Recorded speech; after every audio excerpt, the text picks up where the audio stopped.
What are chord inversions? Let's find out. Before we talk about chord inversions, we need to talk about what chords are. So we've got major and minor chords. They consist of three unique notes, that is a root, a major or minor third, and a perfect fifth.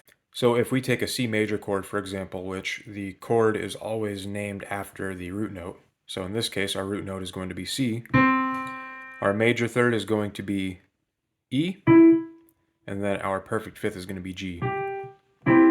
If we wanted to play a C minor chord, all we would have to do is drop that major third down to a minor third by going down a half step. And you can tell the mood changes with that minor third there, with that little change. And as long as we have those three notes, it is going to be a major or a minor chord, no matter what. So we can play all sorts of different octaves of the same notes.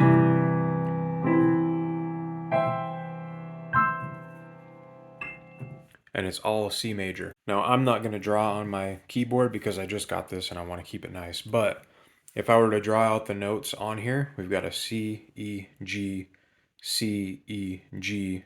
There's a lot of overlap, and that's where we get into inversions. So playing a chord like this with the root as the lowest note is the root position. If we instead make that root the highest note and play the other notes a little bit lower, that is going to be the first inversion. If we make that root our middle note and play the other notes around it, that is our second inversion. Now what that allows us to do is we can play multiple chords without having to move our hand around a whole bunch. Let's take a chord progression that goes C to A minor to C to G. If we play that normally without using inversions, it's going to look something like this. Now compare that to this.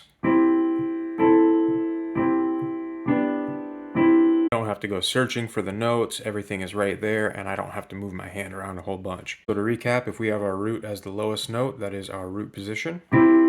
If we have the root as the highest note, that is the first inversion. And then if we have our root as the middle note, that is the second inversion.